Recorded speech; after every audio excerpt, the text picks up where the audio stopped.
Ini adalah cerita dari Mas Edi, tetangga penulis, tentang pengalaman temannya yang kesurupan saat SMA dulu. Dan dia juga ada saat kejadian, mungkin sekitar tahun 1990-an kejadiannya. Ceritanya, waktu itu sekolahnya mengadakan semacam lomba kebersihan kelas. Nah, kelasnya sepakat bahwa pada hari Sabtu akan mengadakan kerja bakti bareng-bareng untuk membersihkan dan menghias kelas mereka. Karena hari Seninnya akan ditinjau oleh panitia penyelenggara lomba. Mereka datangnya sore hari dan setelah semua datang, mereka pun mulai bersih-bersih di kelas mereka. Tak terasa hari mulai gelap dan kelas sudah bersih serta terhias dengan baik. Karena sudah malam, semua murid cewek pun pulang ke rumah mereka. Sedangkan sebagian murid yang laki-laki masih mengobrol. Khususnya yang masih belum punya pacar alias jomblo.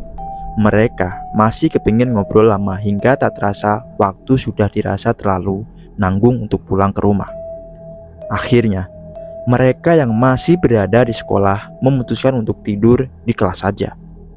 Walaupun begitu, tetap saja sambil berbaring di sembarang tempat di kelas yang bisa untuk tidur-tiduran.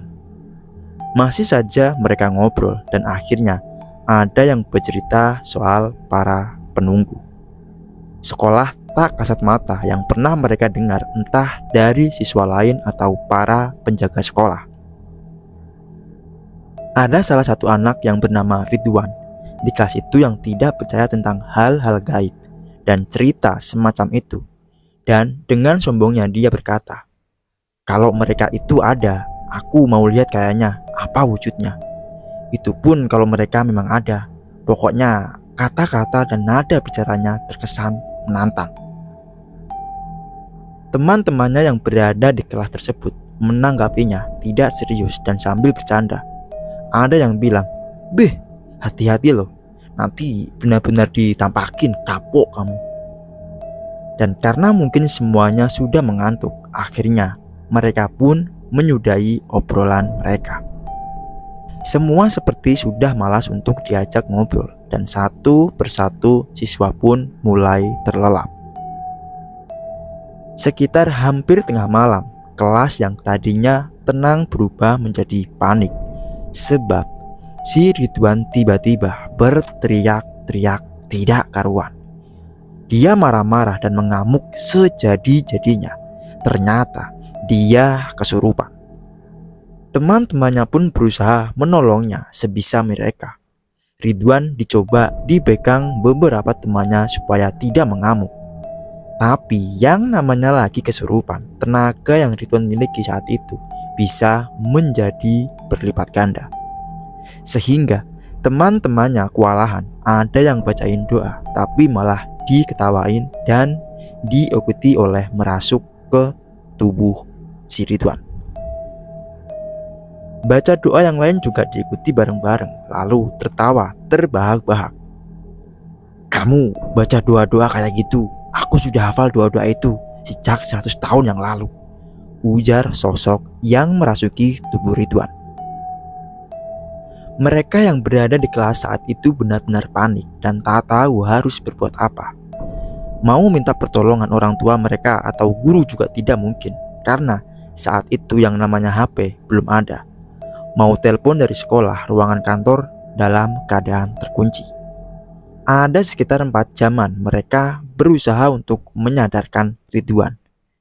Kadang Ridwan tanpa sudah mulai tenang, tapi tahu-tahu mengamuk lagi. Benar-benar membuat teman-temannya ketar-ketir. Hingga ada salah satu anak ingat kalau di depan sekolah mereka ada semacam langgar atau surau. Dan saat itu juga mulai menjelang sholat subuh. Dia lalu pergi ke surau itu dan akhirnya dia bersama seorang ustadz mendatangi kelas tersebut. Singkat cerita, entah bagaimana caranya, akhirnya Ridwan bisa terbebas dari kesurupan dan badannya tampak lemas serta babak belur.